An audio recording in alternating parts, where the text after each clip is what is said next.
If you use your forearm, you can't control the power and the ball will fly off the table. This is why many players make errors when flicking. If you only use your fingers, the power is limited. The flick is like the flick of a fish's tail. It snaps back and then propels forward. Today, we're going to learn the backhand receive for in-table serves. First, let me go over the different ways to receive an in-table ball on your backhand side. For a side spin backspin serve like this, the first method is the push. The second is a short push. Third, we can do a side push. Fourth, we can use the side chop. This is for side spin backspin. Previously, we discussed the forehand receive, where you can return with right side spin, which is the hook, or with left side spin. It's the same principle for a standard receive, and it applies to the backhand side as well. You can think of it as a side chop,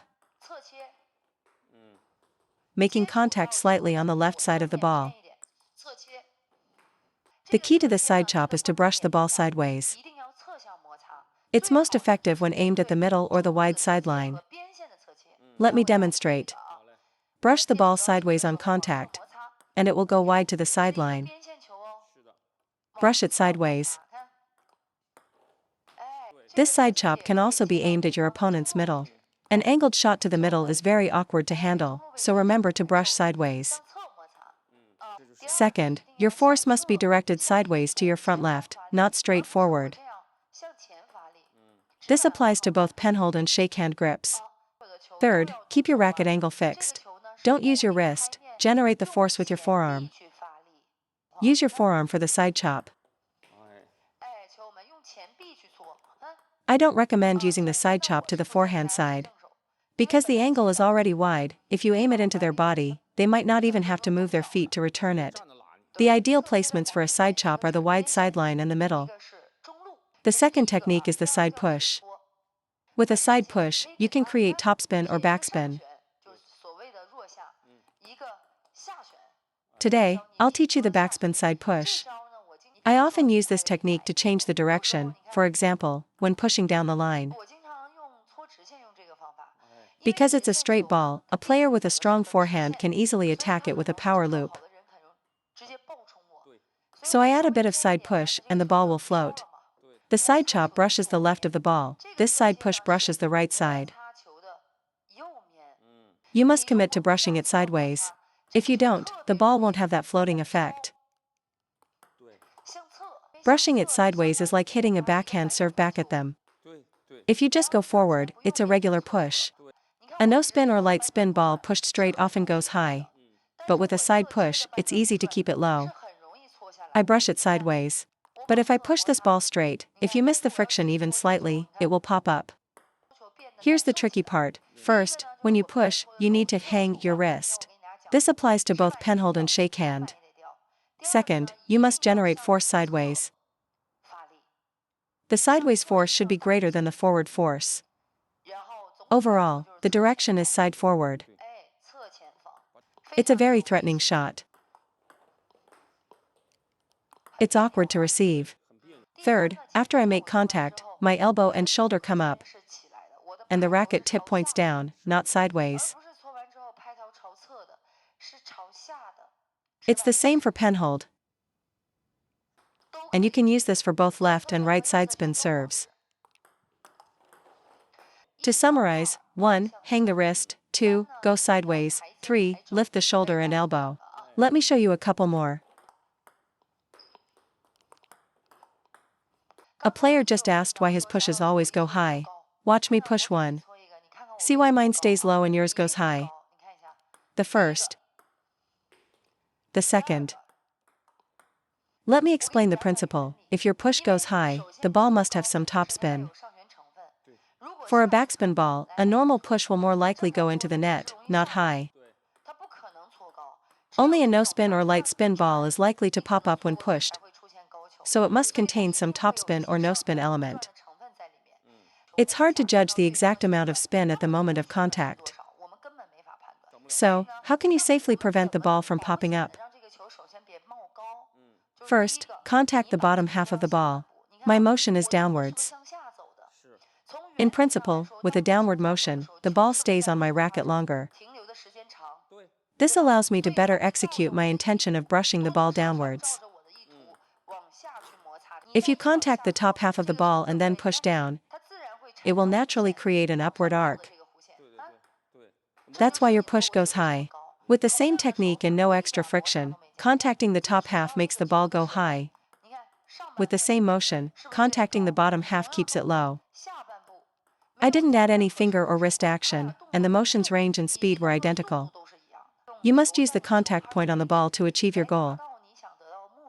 For example, when looping, your motion is upward, so contacting the top half is better for grip. When pushing, your motion is downward, so contacting the bottom half is better. They are exact opposites. It's the same for the forehand. The effect is more obvious when you push the bottom half. For instance, here's a push on the top half. With the same spin, pushing the bottom half won't make it go high. This is also why many players' serves aren't spinny. If you serve a side backspin by hitting the top of the ball, it won't spin. You have to contact the bottom to generate heavy spin. You don't even need to add a lot of friction or hidden power. At the very least, you can keep the ball's trajectory low, even if it's a no-spin ball. No matter how much spin you put on it, if the ball is high, it will be attacked.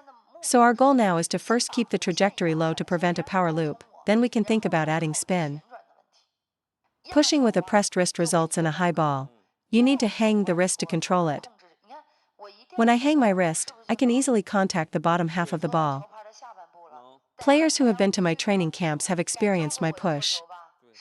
It's very spinny, and nobody can loop it. Why is that? Let me explain. First, it's because I use a V-shaped push. You can see how my wrist is hanging. My forearm creates a V shape, although it's not extremely obvious. It's not pointed straight down. Many amateur players struggle with their push because they start with the racket face down and just use their forearm. I, however, use the tip of the racket to push, creating that V shape. My backhand is the same, shoulder and elbow down, hand high, and brush downwards.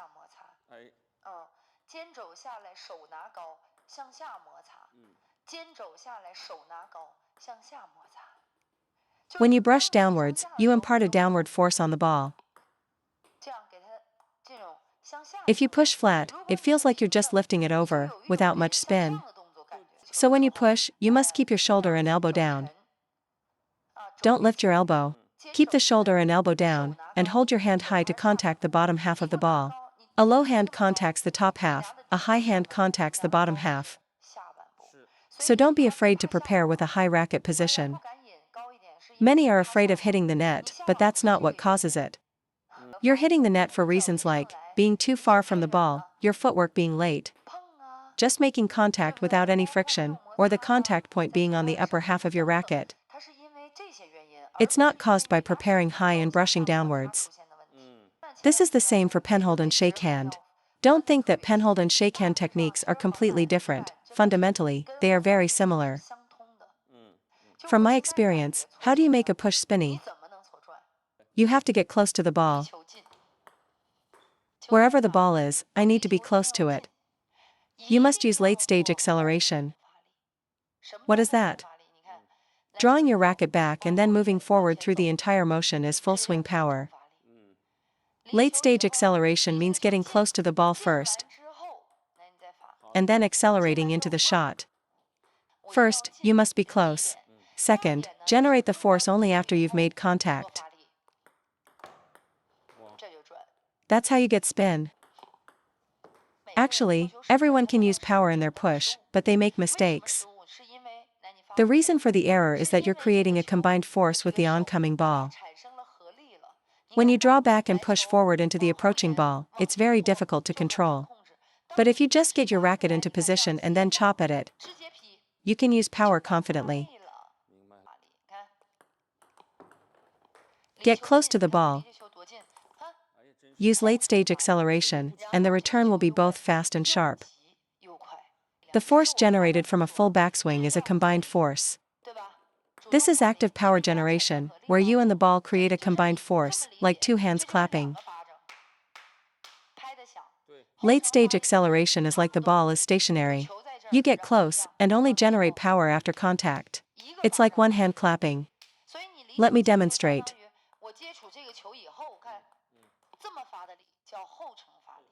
Late stage acceleration has no backswing, the ball is very close to the racket, and then I execute the stroke. Full swing active power requires a backswing to create space.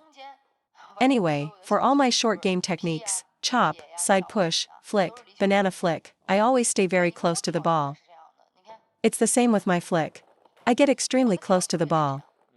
This applies to both pushes and flicks. For a backhand flick, if you're too far away, you'll likely hit the net. You have to be close. I'm practically touching the ball. This gives me confidence, because in the short game, you're positioned close to the table. When you're close to the table, the ball can easily jam you. And if you create a combined force, you have to reduce your power just to get the ball on the table. But if you get close, you can use late stage acceleration. I can improve the quality of my shot by eliminating the backswing and focusing only on executing perfectly at the moment of contact. Next, let's talk about the flick. The flick was the technique I used most in my backhand system when I was playing professionally. The principle of the flick is the same as the forehand. The first key point is never be far from the ball. What's far? The ball is here, and your racket is over here. That's too far. Wherever the ball is, your racket should be there too. That's close. So the first point is to stay close to the ball. The second point is the wrist action. A backhand flick needs an element of surprise. A rhythm like this, step in, flick, now that is threatening, to the opponent. Your problem is you flick immediately upon arrival, allowing the opponent to time your shot perfectly. You should step in, pause for a moment, and then flick. Why do so many players fail to return a flick? Because a good flick has a pause point. When you pause, your opponent is also static. It's not possible for them to be bouncing around while you're preparing to flick. They will be in a static ready position. If you just step in and banana flick, it's easy to block. But if you step in, pause, and then flick, your opponent will find it very awkward. It's the same for looping. The opponent's timing will be off because of your sudden acceleration. If your motion is consistently fast, anyone can keep up. It becomes a subconscious muscle reaction over time. But that sudden pause is what creates the element of surprise. So it's the same for the forehand flick. I never just step in and flick right away, as that leads to errors. I always step in, pause, and then flick. Always pause before the flick. This will throw off your opponent's timing. So when flicking, don't blindly try to hit the ball on the rise. Hitting it at the peak of the bounce is fine. The principle of the flick is the same as the forehand, don't generate force from low to high, as that lacks speed. The force should come from back to front. The forehand is the same, from back to front.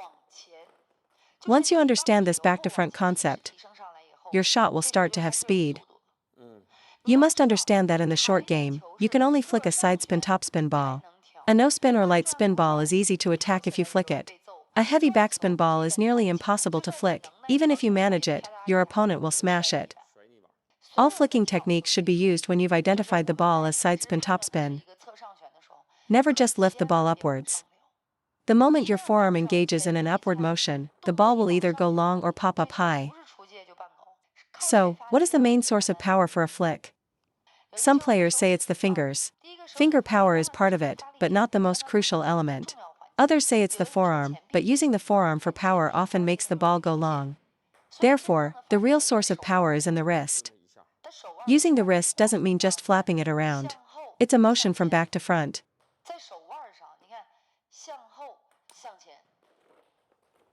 The backhand is the same.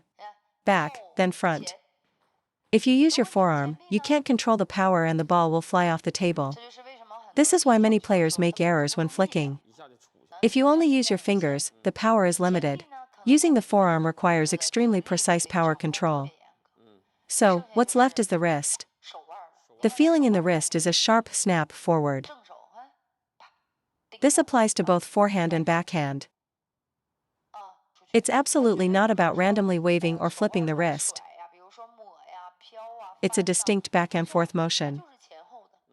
Once you master this back and forth snap, you can generate power for your flick. When flicking, I recommend you pay close attention to the spin. You can flick a backspin ball, but it's a low percentage shot. No spin, light spin, and side spin topspin balls are the ones you should flick. If you use your forearm, you can't control the power and the ball will fly off the table. This is why many players make errors when flicking. If you only use your fingers, the power is limited. The flick is like the flick of a fish's tail, it snaps back and then propels forward.